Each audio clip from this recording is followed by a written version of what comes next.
तुमचं जर थोडं बिझनेस माइंडसेट असेल थोडं चांगलं आणि तुम्ही क्रिएटिव्ह पण असाल तुझं तू प्रोफेशनल करिअरला कशी सुरुवात केलीस? समोर कुठून तरी काहीतरी न्यूज आली आहे आणि ती न्यूज पटकन ब्रेक करून ती जगापर्यंत कशी पोहोचेल आणि पहिली आमच्याकडून कशी पोहोचेल ही सगळ्यांची रेस चालू आहे. बरोबर. त्यावेळेला ते BMM होतं, बॅचलर्स ऑफ मास मीडिया. आता ते BAMMC झालंय. नमस्कार पाहुण्यांनो, गावडे सिस्टर्स या युट्यूब चॅनलवर तुम्हा सर्वांचं सहर्ष स्वागत आहे. आपली हॉलिडे सिरीज अगदी उत्तमरित्या पार पाडली आहे आणि तुम्हा सर्वांकडून अगदी त्याला सुंदर प्रतिसाद आम्हाला मिळालेला आहे. त्याबद्दल तुम्हा सर्वांचेच अगदी मनापासून आम्ही आभार मानत आहोत. काही जणांनी तर आम्हाला अगदी काही ठिकाणं सुद्धा सजेस्ट केली आहेत आणि ती सर्वच ठिकाणं आम्ही येत्या काहीच दिवसात एक्सप्लोर करणार आहोत आणि त्याचे व्हिडिओज तुमच्या समोर अर्थातच घेऊन येऊ. तर आता आपण सुरुवात करत आहोत आपल्या पॉडकास्ट सिरीजला. मुळातच पॉडकास्ट सिरीज घेऊन येण्याचं कारणच हे आहे की 10वी आणि 12वीची मुलं आता पास आउट होऊन बाहेर निघतील आणि मग त्यांना वेगवेगळ्या पद्धतीचे स्ट्रीम्स चॉईस करायला लागणार आहेत, त्यांना वेगवेगळ्या पद्धतीचे निर्णय घ्यावे लागणार आहेत आणि त्यांना सोयीस्कर व्हावं म्हणून आपण ही पॉडकास्ट सिरीज घेऊन आलेलो आहोत. या पॉडकास्ट सिरीजद्वारे आपल्याला 5 व्हिडिओ बघायला मिळणार आहेत आणि या 5 व्हिडिओद्वारे आपण 5 वेगवेगळ्या स्ट्रीम्स मधल्या मंडळींना भेटणार आहोत आणि त्यांच्याकडून या 5 स्ट्रीम्स बद्दल नॉलेज गेन करणार आहोत. त्यामुळे तुमच्या कोणी मित्रमंडळींपैकी किंवा नातेवाईकांपैकी जर कोणी 10वी आणि 12वीचे विद्यार्थी असतील तर त्यांच्याबरोबर हे व्हिडिओ नक्कीच शेअर करा. तर आता आपण सुरुवात करूयात आपल्या पॉडकास्ट सिरीजला. तर आपले पहिले पाहुणे आहेत प्रथमेश खराडे, आज आपल्या सोबत आहेत. आता आपण त्यांच्याकडूनच जाणून घेऊयात त्यांच्या स्ट्रीम बद्दल. तर प्रथमेश, तू तुझ्याबद्दल, तुझ्या स्ट्रीम बद्दल तुझं इंट्रोडक्शन सर्वांना दे. नमस्कार सर्वांना आणि सर्वप्रथम तर रसिकाला खूप खूप धन्यवाद, तिने मला आज या पॉडकास्टला बोलवल्याबद्दल. माझं नाव प्रथमेश. मी गेले जवळपास 3 वर्ष फ्री प्रेस जर्नल न्यूजपेपरमध्ये ॲज अ जर्नलिस्ट म्हणून काम करतो. जर्नलिस्ट तर आहेस हे तर मला माहिती आहे, पण आता सध्या तुझा रोल काय आहे की तू आता सध्या काय करतो? सो आता मी ज्या ऑर्गनायझेशनमध्ये आहे द फ्री प्रेस जर्नल, हा एक 98 वर्ष जुना न्यूजपेपर आहे मुंबईमध्ये, इंग्लिश न्यूजपेपर. चांगला नावाजलेलाच आहे. आपले हिंदुहृदय सम्राट बाळासाहेब ठाकरे यांनी सुद्धा तिकडे काम केलं होतं. सो त्यांचा एक प्रिंट न्यूजपेपर आहे आणि एक ऑनलाईन वेबसाईट आहे. सो मी त्यांच्या ऑनलाईन वेबसाईटसाठी as a senior sub editor आता काम करतोय.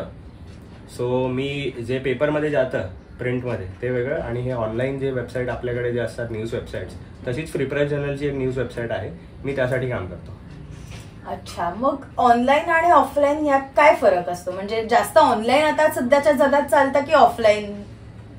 तसं म्हणायला गेलं तर सध्या ऑनलाईन हे जरा जास्त झालं, कारण इंटरनेट हा लोकांच्या एक असं म्हणतात ना की ऑन अ क्लिक झालाय. म्हणजे आता प्रत्येकाकडे मोबाईल असतो, सगळ्यांकडे मोबाईल, एक क्लिकवरती सगळ्यांना न्यूज कळते. सो असं नाही म्हणता येणार की ऑनलाईननी पूर्णपैकी कव्हर केलंय सगळं. आजही लोक न्यूजपेपर वाचतात, आजही लोकांच्या घरी न्यूजपेपर येतात, पण ते असं झालंय की डिजिटल होत चाललंय जग. सो मग ते डिजिटलकडे थोडं जास्त वळत आहेत लोक. सो न्यूज वेबसाईट्स ह्या थोडे जास्त वर येत आहेत. न्यूज वेबसाईट्स झाले, ब्रॉडकास्ट मीडिया झाले, जे न्यूज चॅनल्स असतात त्यावर थोडासा जास्त एक्सपोजर आलाय आता. बरोबर, एज कम्पेअर टू न्यूजपेपर्स. आता आपण पुढच्या प्रश्नाकडे वळूयात. मला तुला हे विचारायचं की तू म्हणजे असं मास्क मीडियामध्ये तू आहेस, तर तू हीच स्ट्रीम, मास्क मीडिया ही स्ट्रीम का चॉईस केलीस? टेक्निकली म्हणायला गेलं तर ते बाय चान्स नाही म्हणता येणार, बाय डेस्टिनी म्हणता येईल. मी खूप क्लिअरली सांगेन. तर मला 12वी मध्ये लागला होता ड्रॉप. तर थोडा एक असतो, मी स्कूलमध्ये अकॅडमिक्समध्ये चांगला होतो, नंतर मग 12वीला थोडासा मागे गेलो, ड्रॉप लागला. मग ड्रॉप नंतर मग मी थोडं जॉब वगैरे केलं, त्यासोबत मी माझा पेपर पण क्लिअर केला. पेपर क्लिअर केल्यानंतर बाय द टाइम मी विचार करत होतो की मग आता ग्रॅज्युएशन कशातून, कारण माझं जे आधीचे जे प्लॅन्स होते ते त्या ड्रॉपमुळे सगळं थोडं कुठेतरी शेल्फ झाले. सो पण त्यानंतर मग एक करिअरला नवीन काहीतरी मला चालना द्यायची होती. सो मग माझी आवड होती, मी आधी ना पोएम्स वगैरे लिहायचो. पोएम्स म्हटलं, स्टोरीज कमी पण पोएम्स जास्त लिहायचो. अच्छा. सो मला रायटिंगमध्ये थोडी आवड होती, तर मग मी त्याबद्दल थोडा विचार इकडे तिकडे केला, थोडं 4 लोकांशी बोललो. मग मला कळलं की मास मीडियामध्ये रायटिंग वगैरे करता येतो आणि न्यूज वगैरेची मला खूप आवड होती. रोज सकाळी माझे आजोबा, मी मामाकडे राहायचो स्कूलमध्ये असताना, सो आमचे आजोबा रोज सकाळी न्यूज लावायचे आणि मला म्हणायचे की बघ हे सगळे जानकारी तुला असली पाहिजे वगैरे सगळं. तर मला न्यूजची पण फार अशी म्हणजे जाणून घेण्याबद्दल मला खूप काही असायचं, की जनरल नॉलेज म्हणा की करंट अफेअर्स, की आता काय चाललंय जगात, कुठे काय चाललंय. सो ती एक बुक होती माझ्यामध्ये जाणून घेण्यासाठी. सो मग माझा एक फ्रेंड होता, त्याने मला सजेस्ट केलं की मग तू मास मीडियामध्ये करू शकतोस, मास मीडिया थ्रू तू जर्नलिझम जर केलंस तर मी थोडीशी माहिती काढली इकडे तिकडे आणि नंतर फायनली माझं ऍडमिशन मास मीडियासाठी झालं. आता ते मास मीडियामध्ये पण 2 प्रकार आहेत. ते आमच्या वेळेला तरी ते मास मीडिया होतं, आता त्या कोर्सचं नाव थोडं चेंज झालंय. आमच्या वेळेला ते BMM होतं, बॅचलर्स ऑफ मास मीडिया, आता ते BAMMC झालंय, bachelors of arts in multimedia and media communication असं झालं. सो आमच्या वेळेला तरी मास मीडियाला आम्हाला तो 3 वर्षाचा कोर्स आहे. सो 3 वर्षाच्या कोर्सला आम्हाला 2 वर्ष एकत्र होतं. थर्ड इयरला वी हॅड अ चॉईस की ऍडव्हर्टायझिंगला जायचं की जर्नलिझमला. तर आमच्या बॅचला तरी फार कमी मुलं होती जर्नलिझमला, मोस्टली सगळे ऍडव्हर्टायझिंगला जातात, कारण त्याच्या थ्रू खूप सारे रस्ते असतात. ऍडव्हर्टायझिंगमध्ये तुम्ही कॉन्टेंट रायटिंग करू शकता, तुम्ही ग्राफिक डिझायनिंग करू शकता. सो बेसिकली आता ते ऍड एजन्सी वगैरे आपण ऐकतो ना, PR एजन्सी झालं, ऍड एजन्सी झालं, ते ऍड एजन्सी सगळे ते ऍडव्हर्टायझिंगचे स्टुडंट तिकडे जातात. आणि जर्नलिझम मध्ये मग आपण broadcast media, news, print media, news याच्यामध्ये जातो. ओके. मग तुला असं काय म्हणजे भावलं होतं की तुला जर्नलिझमलाच जायचंय ऍडव्हर्टाईज सोडून? जेव्हा मी कोर्सला स्टार्ट केलं माझं, तेव्हा फर्स्ट इयर पर्यंत तरी आमचं सगळं एकत्रच, जसं दोन्ही बॅचेस एकत्र चालू होत्या तर व्यवस्थित चालू होतं. सेकंड इयरला कुठेतरी ना ते जर्नलिझम सब्जेक्ट्सकडे थोडा जास्त इन्क्लाइन, आणि ती जशी मी आधीची सवय बोललो, रायटिंगची जी माझी सवय होती, थोडं क्रिएटिव्ह रायटिंगची सवय होती. आणि जसं मी आधी म्हटलं की जाणून घेण्याबद्दल, खूप गोष्टी जाणून घेण्याबद्दल जी मला सवय आहे, की मला सगळं काहीही असलं ना, मला काहीतरी नवीन कळलं ना की मग मला ते शोधायचं असतं त्याच्याबद्दल, की अजून काय आहे ह्याच्यामध्ये, ह्याच्याबद्दल काय आहे. तर ती सवय कदाचित त्यानंतर मी थोडा इन्क्लाइन झालो जर्नलिझमकडे, आणि आता आहे थोडा छान. आता तू म्हणालास की मास मीडिया म्हणजे आम्ही पण IT स्ट्रीम मध्ये आहोत, त्यामुळे मलाही मास मीडियाबद्दल तेवढी फार असं नॉलेज नाही, म्हणजे तेवढं नॉलेज नाही. आता जर आपण युट्यूबवरच बघायला गेलो तर IT फील्डकडे जाण्याचे भरपूर व्हिडिओज आहेत, की तुम्ही 12वी नंतर हेच चॉईस करा IT मध्ये, किंवा डॉक्टरेट साठी पण भरपूर आहेत. मग तेव्हा तर युट्यूब पण नव्हतं कदाचित, तू जेव्हा म्हणजे आपण जेव्हा तू मास मीडिया हे चॉईस केलं तेव्हा तर युट्यूब तेवढा तो ग्रोथ, म्हणजे ते कॉन्टेंट क्रिएटर्सचं तेवढा ग्रोथ झाला नव्हता, ते सगळं पोस्ट कोविड झालं. बरोबर, कॉन्टेंट क्रिएटर्सचं. सो पण content creation is also part of mass media नाव. आता ते इतकं वाढलंय, इव्हन तू पण आता एक चांगली कॉन्टेंट क्रिएटर आहेस. सो तुमचा जो एक्सपोजर आहे जगाला तो पण इतका वाढलाय की you are being a part of mass communication. मग त्यावेळेला तू ही मास मीडिया बद्दल माहिती कशी गोळा केलीस? माहिती म्हणजे तसं तर अवेलेबल होतात सगळीकडे. तर मला माहिती मेन याची लागली की माझा जो कोर्स आहे त्याच्यामध्ये मला थर्ड इयरला जाऊन मला जर्नलिझमकडे चूज करावं लागेल. त्याच्या आधी मला आधी वाटलेलं की सुरुवातच ऍड वेगळे, म्हणजे ऍडव्हर्टायझिंगचे वेगळे आणि जर्नलिझमचे वेगळे आहेत. पण बेसिकली त्या 2 वर्षामध्ये तुम्हाला वेळ मिळतो ग्रूम करायला, तुम्हाला विचार करायला की तुम्ही नक्की कशासाठी बनलेले आहात. सो तुम्ही तुमचं जर थोडं बिझनेस माइंडसेट असेल थोडं चांगलं आणि तुम्ही क्रिएटिव्ह पण असाल तर तुम्ही ऍडव्हर्टायझिंगकडे जाऊ शकता. तुम्ही एक सक्सेसफुल ऍड एजन्सीमध्ये काम करू शकता. त्यात जर तुम्ही क्रिएटिव्ह असाल आणि तुम्हाला असं नवीन गोष्टी जाणून घेण्याबद्दल, त्यांच्याबद्दल लिहिण्याबद्दल अशी जर तुम्हाला असेल, इंटरेस्ट असेल तर तुम्ही जर्नलिझमकडे जाऊ शकता. त्यात जर्नलिझम मध्ये पण खूप प्रकार आहेत. जसं मी म्हटलं प्रिंट मीडिया, आमचा प्रिंट जो पेपर आहे, प्रिंट मीडिया म्हणजे पेपर जो आपल्याकडे प्रिंटेड पेपर येतो त्यासाठी वेगळे लोक असतात. वेबसाईट साठी, जसं न्यूज वेबसाईट मध्ये मी आता जसं काम करतो त्याच्या कॉन्टेंट जनरेशन क्रिएशन साठी आम्ही काम करतो, ते वेगळी लोक असतात. प्लस ब्रॉडकास्ट मीडिया जे आपण टीव्हीवर न्यूज चॅनल्स बघतो त्यांची पण एक वेगळी टीम असेल. हे सगळे प्रकार आहेत न्यूजचे. सो त्यामध्ये पण त्यामध्ये पण मला चूज करावं लागलं. सो बेसिकली मला प्रिंटमध्ये जायचं होतं सुरुवातीला, बट ऑपॉर्च्युनिटी मला मिळाली ती ऑनलाईन मीडियाची, वेबसाईटची. सो तिथे पण आता ब्लेंड आहे की प्रिंटसाठी पण काम करता येतं कधी ऑनलाईनसाठी पण. ते एक सिनर्जीमध्ये चालतं. आता माझा पुढचा प्रश्न आहे की तू प्रोफेशनल करिअरला कशी सुरुवात केलीस? तसं तर प्रोफेशनली काम करायला प्रोफेशनली म्हणण्यापेक्षा या करिअरला स्टार्ट केलं मी माझ्या कॉलेजमध्ये असताना. न्यूज वेबसाईट्सचे काही आम्हाला इंटर्नशिप्सचे कॉल यायचे. सो मी सुरुवात केली ती एका मराठी न्यूज पोर्टलवरून. महाराष्ट्र नामा म्हणून तो न्यूज पोर्टल होता. त्यांच्यासाठी मी आर्टिकल्स लिहून द्यायचो. मग ते त्यांच्या वेबसाईटवर चालायचे. ते व्हेरिड आर्टिकल्स असायचे, न्यूज असायचे, कधी लाईफस्टाईल आर्टिकल्स असायचे. ते तिथून सुरुवात केली. नंतर मग कोविड आलं. सो आमच्या 3rd इयरला कोविड होतं. सो त्यावेळेला मी फ्रीलान्सिंगचं काम सुरू केलं की आर्टिकल्स लिहून पैसे वगैरे मिळणं. तर ते मी न्यूज 18साठी ड्राफ्टिंग करायचो. सो म्हणजे ते ट्रान्सलेशन असायचं, English articles to Marathi, Marathi to English, किंवा कधी हिंदीमध्ये केलं. तसं केलं. त्याच्यानंतर मग कोविड जसा सरला, एक असं थोडं व्हेरिड प्रोफेशनल करिअर आहे माझा ऍक्च्युली. सो जसा कोविड संपत आला त्या काळामध्ये मग मी थोडं मराठी इंडस्ट्रीकडे गेलो, लाईक टीव्ही इंडस्ट्रीकडे. एक सिरियल यायची, आय डोंट नो तुला लक्षात असेल की नाही, कलर्स मराठीवर, सुखी माणसाचा सदरा, भरत जाधवची सिरियल होती. ती 2021च्या आसपास. सो त्या सिरियलसाठी मी काही महिने स्क्रीन प्ले लिहायचो. सो मराठीचे जे मोठे डिरेक्टर आहेत केदार शिंदे, त्यांचीच ती सिरियल होती. सो मग त्यांच्या हाताखाली काम करून त्यांच्या सिरियलसाठी स्क्रीन प्लेज लिहायचो. आणि त्याच वेळेला एक छोटासा माझा असा किस्सा झालाय, मी शेअर करतो की ते सिरियल करत असताना ना एक दिवस, आता ती बाय डेस्टिनी होतं की माझ्या चुकीने, तर खरं तर ते माझ्या चुकीनेच झालं होतं. पण त्यामध्ये ना एक दिवस मी स्क्रीन प्ले लिहून पाठवला. सो स्क्रीन प्ले मध्ये आपल्याला वर कॅरेक्टर्स पण लिहायला लागतात, की मेन्शन करायला लागतात की त्या सीनमध्ये किती कॅरेक्टर्स आहेत, जे काही सीन्स आहेत ते.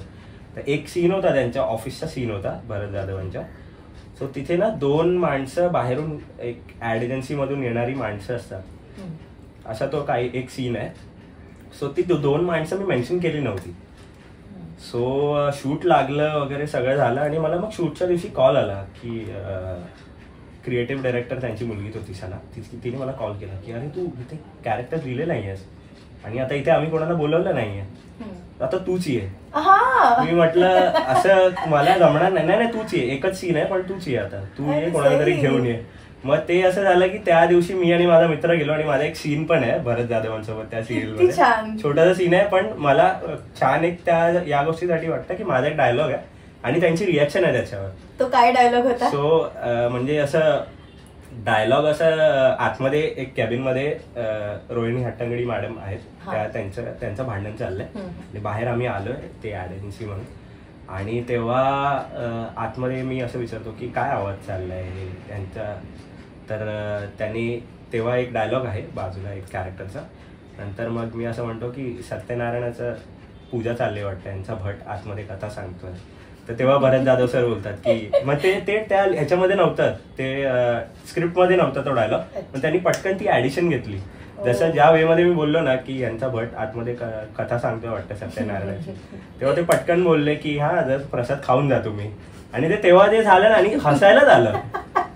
मग तो एक छोटासा शॉर्ट आहे पण ते खूप चांगलं होतं. मग मी काही महिने त्या सिरियलसाठी काम केलं आणि मग फायनली जसा कोविड संपत आला मग मी थोडा शिफ्ट झालो कॉर्पोरेटकडे. मी कॉर्पोरेट कंपनीमध्ये, CSR कंपनी होती, त्यांच्यासाठी मी कॉन्टेंट रायटिंग करायचो. पण ते जे मला जर्नलिझमचं सुरू झालेलं की आपण न्यूज वेबसाईटसाठी किंवा न्यूजपेपरसाठीच काम करायचं ते सुरूच होतं. सो टेम्पररी म्हणून मी, असं टेम्पररी नाही म्हणता येणार, पण मी काही वेळ जावा म्हणून मी त्या कॉर्पोरेट फील्डमध्ये होतो. आणि मग लगेचच 1.5 वर्षामध्ये जॉब शोधून मग 1.5 वर्षामध्ये मला आत्ता मी जिथे आहे फ्री प्रेस जर्नल तिथे संधी मिळाली. आणि मग आता जवळपास 3 वर्ष झाले बऱ्यापैकी तिकडे. मस्तच मस्तच. छान होतं पण हे तुझं. म्हणजे थोडंसं असं अप Twist डाऊन पण काहीतरी होतं. नवीन, हा. काहीतरी नवीन नवीन होतं. पण छान मजा आली आतापर्यंत. तरी करिअर थोडा चांगला आहे. बघूया अजून थोडं यापुढे पण असेलच. यापुढचा प्रश्न आहे की आता सध्याची परिस्थिती काय आहे जर्नलिझम मध्ये किंवा मास मीडियामध्ये, काय सध्याची परिस्थिती चालू आहे? खरं तर म्हणजे परिस्थिती तर सगळ्याच सेक्टर्सची तशी म्हणायला गेली तर विकटच. विकट नाही म्हणता येणार. इंडियामध्ये थोडंसं अप्स अँड डाऊन आहेत. हो बरोबर. प्रेसच्या बाबतीत तर थोडंसं असं म्हणता येईल की आता प्रेस तेवढं फ्री नाहीये. आधी आपण जर बघायला गेलं तर आपल्या आईवडिलांच्या वेळेला तेव्हा प्रेस खूप फ्री होतं. आता असं झालंय की थोडे बॅरियर असतात काम करताना. आणि आता मेन प्रॉब्लेम हे झालंय की लोक इतके डिजिटल झालेत की कोणतीही गोष्ट ही न्यूज की रूमर हे ठरवण्यामध्ये जास्त कोणी वेळ घालवत नाही. एक रूमर पण पटकन सगळीकडे शेअर होऊ शकतो आणि एक न्यूज पण होऊ शकते. एक क्लिकवरती पूर्ण जगामध्ये काही माहिती जाऊ शकते. सो ते काही चॅलेंजेस आहेत जॉबमध्ये की एखादी आता फॉर एक्झाम्पल कुठे काही झालं. आता आपण एक्झाम्पल जर म्हणता आलं तर बांगलादेशमध्ये हिंदूंवर जे अत्याचार झाले. सो काय असतं, एक जर घटना होत असेल ना तर त्याच्या आजूबाजूला 100 गोष्टी क्रिएट पण होतात. कॉन्टेंट म्हणेन मी, कारण ते क्रिएट करतात लोक. सो जर कुठेतरी काही अटॅक झालाय किंवा काही झालंय सो त्याच्याशी रिलेटेड काही व्हिडिओज व्हायरल होतात. आता ते कोण व्हायरल करतात ते काही सांगू शकत नाही आपण, पण त्याच्याशी रिलेटेड असं पण ते तिथे झालेलं नसतात. तर ते व्हेरीफाय करायला वेळ जातं. आता रिसेंटली जो झाला पहलगामचा जो अटॅक झाला 22 एप्रिलला, सो त्यावेळेला पण कसं झालं, नेक्स्ट डे 23ला एक फोटो व्हायरल झाला होता. सगळ्या न्यूज पोर्टल्सनी तो फोटो कव्हर केला की ते म्हणून की एक माणूस होता, त्याच्या हातात AK-47 होती आणि त्याचा फोटो मागून होता, त्याचा चेहरा दिसत नव्हता, मागून फोटो आले ना त्याचा. आणि ते सगळीकडे व्हायरल झालं की ते त्या टेररिस्टचा पहिला फोटो सगळ्यांनी चालवलं. इव्हन आम्ही पण चालवलं होतं. कारण तेव्हा ते जेव्हा गोष्टी घडत असतात सायमल्टेनियसली तेव्हा व्हेरीफाय करणं खूप कठीण असतं. कुठून अशी इन्फॉर्मेशन, स्ट्रॉंग इन्फॉर्मेशन कुठून येणार? एक तर ते गव्हर्नमेंट सोर्सेस थ्रू येतो किंवा जे ऑन फील्ड ऑन ग्राउंड आहे तिकडे तिथून. पण असं दूर कुठे असेल, काही होत असेल तर मग ते हे दोन्ही गोष्टी मिळणं कठीण असतं.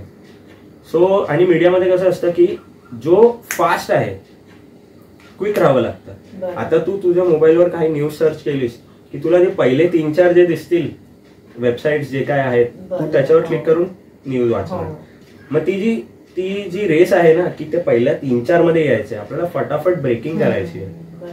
ते ब्रेकिंगला आता खूप महत्व झालंय की न्यूज आली आहे समोर, कुठून तरी काहीतरी न्यूज आली आहे आणि ती न्यूज पटकन ब्रेक करून ती जगापर्यंत कशी पोहोचेल आणि पहिली आमच्याकडून कशी पोहोचेल, ही सगळ्यांची रेस चालू आहे. ही सर्व न्यूज चॅनल्सची पण आहे, सर्व वेबसाईटची पण आहे.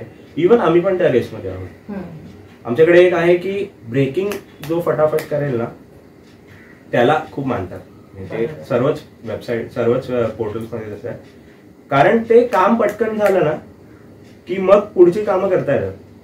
म्हणजे आमच्याकडे प्रोसिजर कशी आहे की जर एखादी माहिती आली तर ती 2 लाईनमध्ये ब्रेक करून पटकन ती वेबसाईटवर URL जो असतो ना आपला, तो URL एकदा क्रिएट झाला ना त्या न्यूजचा की मग त्याला मग भरू शकतो आपण. म्हणजे ते आर्टिकल जे आपण वाचतो 300-400 वर्डचा आर्टिकल असतो नॉर्मली एक न्यूजचा, पण तो आर्टिकल पूर्ण लिहिण्यापेक्षा ती न्यूज आधी ब्रेक झाली, तो URL क्रिएट झाला की मग तो सर्च केल्यावर लगेच दिसेल लोकांना. ह्याची ती घाई असते. हे थोडंसं आहे. अच्छा, हे खूप छान कळलं आता. आता पुढचा प्रश्न आहे की मग तुझ्या ऑफिसचं, आता तू एवढं सगळं सांगितलं तर तुझ्या ऑफिसमध्ये तुझा रोल काय, नक्की तू काय काम करतोस?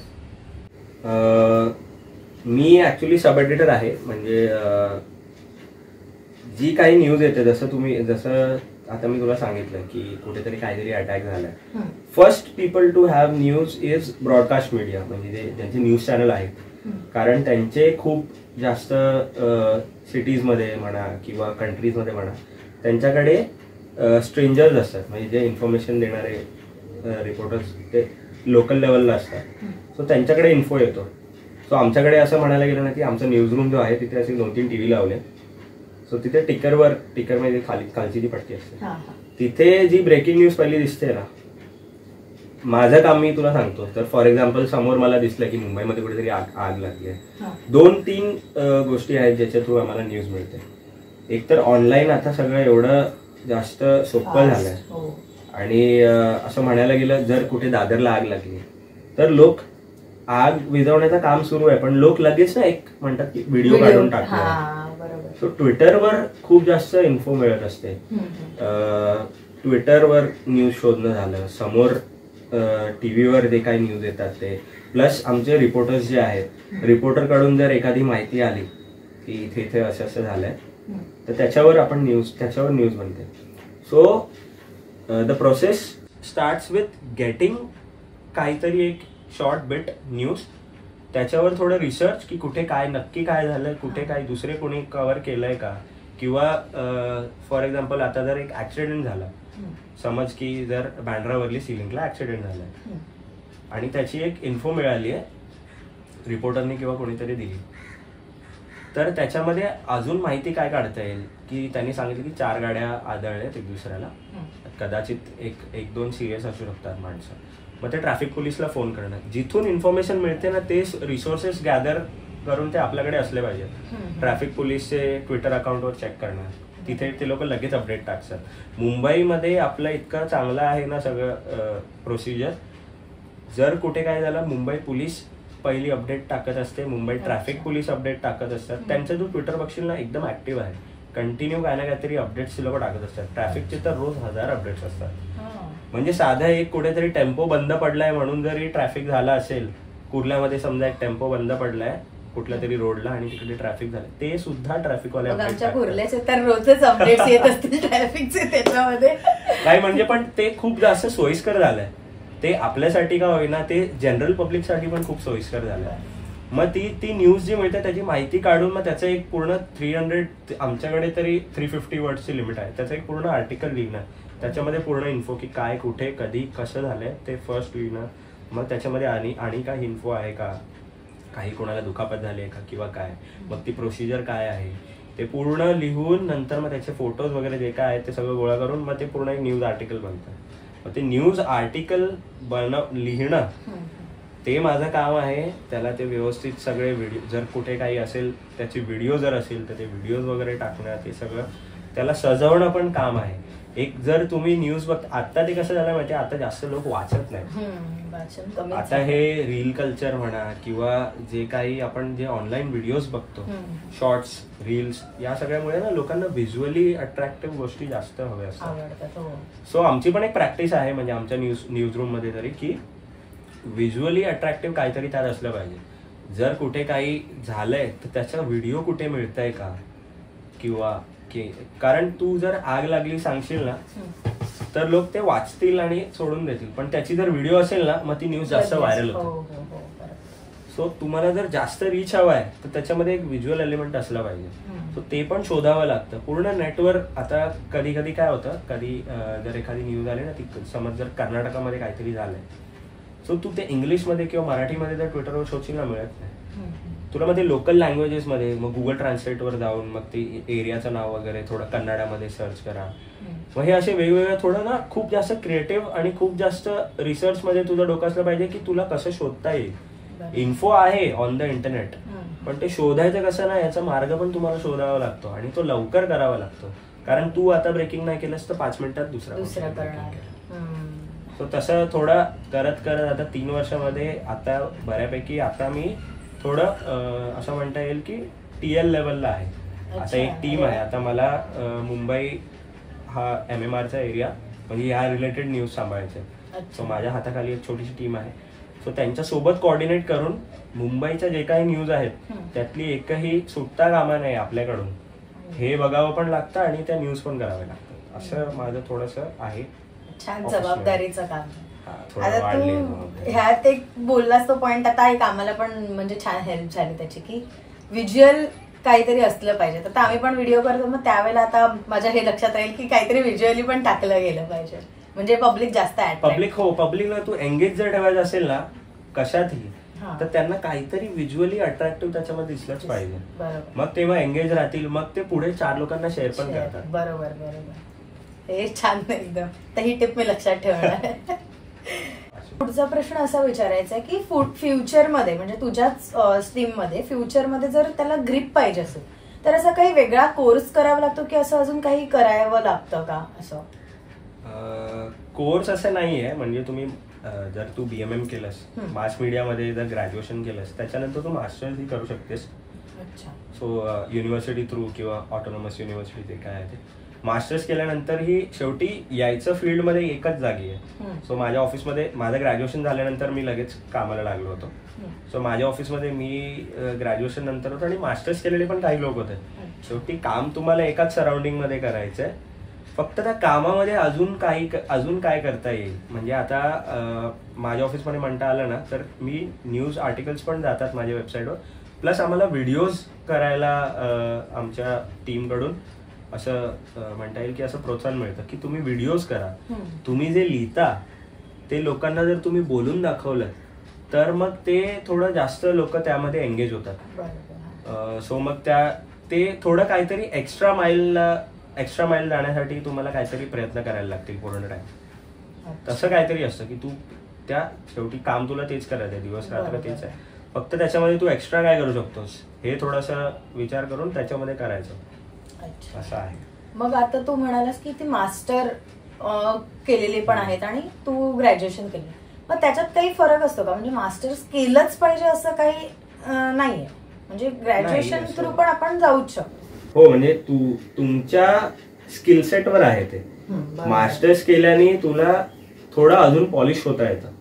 3 वर्षाच्या कोर्समध्ये जे काही तू शिकतेस, मास्टर्स केल्याने ते थोडं अजून पॉलिश होतं. स्किल्स तेच आहेत, फक्त त्या स्किल्स तुला कशा समोर आणता येईल आणि कशा एनहॅन्स करता येईल.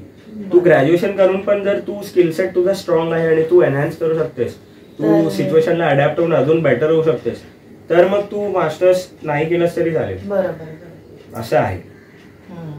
आता आपण तुझं करिअर, तुझं सगळं जर्नलिझम वगैरे सगळं जाणून घेतलेलं आहे, तर आता तुझ्याकडे एक्स्ट्रा करिक्युलर ऍक्टिव्हिटीज आम्हाला जाणून घ्यायला आवडतील.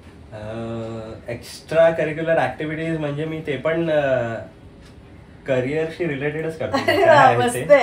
म्हणजे जर मला नॉर्मली माझी जी शिफ्ट आहे त्याच्यानंतर थोडा वेळ मिळाला ना की ते एक थोडं असतं ना की अजून थोडा एक्स्ट्रा काहीतरी माणसाला एक सेकंडरी इन्कम असं माणूस शोधतो ना, तसं माझं पण सुरू असं काय ना काहीतरी. मी काही व्हिडिओसाठी स्क्रिप्ट वगैरे लिहून देणं, म्हणजे फ्रीलान्सिंगची कामं सुरू असतात माझी. व्हिडिओ स्क्रिप्ट असतील, शॉर्ट फिल्मसाठी स्क्रिप्ट असतील, परत म्हणजे सगळं बेसिकली ते रायटिंग रिलेटेडच.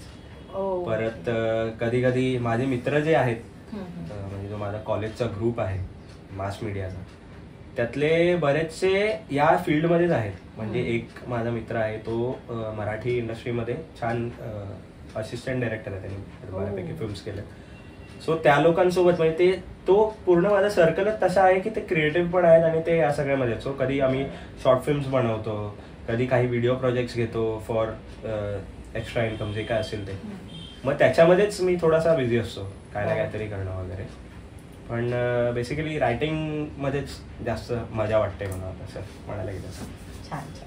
आताच तू म्हणालास की फ्रीलान्सिंग थ्रू पण तू साईड हसल करत असतोस, तर फ्रीलान्सिंग थ्रू नक्की असं मिळतंच का? आणि ते असं शुअर असतं का पेमेंट म्हणा, किंवा म्हणजे असं, आणि तिथे शुअरली असं वर्क मिळतं का करायला? हा, म्हणजे असं तू जर आता मी रायटिंग फील्डमध्ये शोधतो, प्रत्येक जातीच्या फ्रीलान्सिंग मध्ये, प्रत्येक फील्डच्या फ्रीलान्सिंगसाठी खूप सारे साईट्स येतात. बरोबर. हा, ऑनलाईन तू जर शोधायला गेलीस तर ॲज ऑफ रायटिंगसाठी पण असे खूप सारे वेबसाईट्स आहेत. सो तिथे जाऊन तुम्हाला आता म्हणायला गेलं तर एक कॉर्पोरेट कंपनी जर असेल ना, तर त्यांची जी वेबसाईट असते त्याच्या लेआउटसाठी जे काही लागतं डिटेल्स, त्याच्या कॉन्टेंट जनरेशनसाठी ना आता लोक स्वतः एक कॉन्टेंट रायटर ठेवत नाहीत कंपनीमध्ये. कारण तू जर एक टेक कंपनी असेल, तुला कॉन्टेंट रायटरची गरज नसते नॉर्मली. सो मग तो काम करून घ्यायला ते लोक असे फ्रीलान्सिंग वेबसाईट्सवर वगैरे काम टाकतात की आम्ही एवढे पैसे देऊ, हे काम करून घ्यायचं. आयदर ते थर्ड पार्टी थ्रू करतात किंवा फ्रीलान्सिंग वेबसाईट्सवर असतो काम. सो मग त्यावर पण काम मिळतं. म्हणजे तुम्हाला एक ब्लॉग वगैरे लिहून द्यायचं असेल, रायटिंग मध्ये इव्हन ते कसं आहे की पर वर्ड लोकांना पैसे मिळतात. पर वर्ड पण? हो, पर वर्ड माहिती जास्त नसतात. एक मी जेव्हा लिहायचो ना, मी एक फ्रीलान्सिंग तेव्हा स्टार्ट केलेलं, तेव्हा मला पर वर्ड काहीतरी 10 पैसे वगैरे होतं. ते मला मध्ये 800 वर्डचा ब्लॉग वगैरे लिहायला लागायचं. पण ते असं फ्रीलान्सिंग काम कसं तू तुझं करिअर पण करू शकतेस आणि साइड बाय साइड पण होतं. पण त्याच्यामध्ये पण तुला मग मॅनेज करता आलं पाहिजे. कधी कधी लोक म्हणजे काही लोक मी ओळखतो, काही लोकांना जे फक्त फ्रीलान्सिंग करूनच बऱ्यापैकी इन्कम महिन्यातून काढतात, की त्यांना असं जॉबची गरज नाही. जर तुम्हाला फ्रीडम हवा असेल तर तुम्ही फ्रीलान्सिंग करून पण आपले डेली कोर्स करू शकता, की मग तुम्हाला असं जॉब म्हणजे ऑफिसमध्ये बसायची गरज नाहीये. इतक्या लेवलला आता फ्रीलान्सिंग लोकांना आवडतंय आणि ते बरं पडतंय. कारण तुला जे काम आहे तू तुझ्या फ्रीडमनुसार कधी करू शकतेस आणि देऊ शकतेस. त्याचे काही डेडलाईन्स असतात, पण त्या डेडलाईन्स जर तुला मॅनेज करता आल्या तर मग ते खूप चांगलं आहे. म्हणजे मी असं वेबसाईट थ्रू फ्रीलान्सिंग करत नाही. माझे जे कॉन्टॅक्ट्स आहेत त्यांच्या थ्रू मला कामं येतात. कधी कोणत्या तरी शॉर्ट फिल्मसाठी स्क्रिप्ट झाली किंवा काहीतरी कुठला तरी एक स्क्रीन प्ले वगैरे लिहून हवा असेल कोणाला. नॉर्मली मी जी कामं करतो ती इंडस्ट्री थ्रू येतात, ती असतात. किंवा जर कॉर्पोरेटसाठी करायलाच गेलं तर मग ते पण कसं, माझ्या मित्र एक म्हणजे 2-3 मित्र आहेत, ते ऍड एजन्सीमध्ये काम करतात. सो त्यांना जर कॉन्टेंट रायटर्सची गरज लागली मग ते त्यांच्या थ्रू होतं, असं आहे. पण ऑब्व्हियसली फ्रीलान्सिंग वेबसाईट्समध्ये पण खूप काम आहे. फक्त ती व्यवस्थित वेबसाईट शोधता आली पाहिजे, कारण फ्रॉड खूप असतात गुगलवर. सो ते वेबसाईट व्यवस्थित शोधता आली पाहिजे आणि त्याचं काम व्यवस्थित करून दिलं ना की मग सगळं सोपं आहे. छान सांगितलं हे. तर आपल्या या पॉडकास्ट सिरीजला उत्तम सुरुवात झालेली आहे आणि आपला पहिला व्हिडिओ अगदी सुंदररित्या झालेला आहे. आज आपल्यासोबत होते जर्नलिस्ट प्रथमेश खराडे. तर आता त्यांनाच विचारूया, तुला कसं वाटलं? खूप मजा आली खरं तर. खूप छान झाला पॉडकास्ट. तुझे प्रश्न वगैरे सगळे खूप एंगेजिंग होते आणि I wish you all the luck, तुला आणि योगिताला, फॉर गावडे सिस्टर्स. खूप छान कॉन्टेंट बनवताय तुम्ही आणि खूप मोठे व्हा तुम्ही पण. असं सिल्वर बटन, गोल्डन बटन, असं 1 मिलियन सबस्क्रायबर्स लवकरच होतील. I wish you all the luck, best of luck. Thank you. तर पुन्हा एकदा तुझं खूप खूप खूप खूप धन्यवाद देते तुला आणि आमच्याकडून हे छोटंसं गावडे सिस्टर्स कडून card. Thank you. Wish you all the best. खूप मोठे व्हा.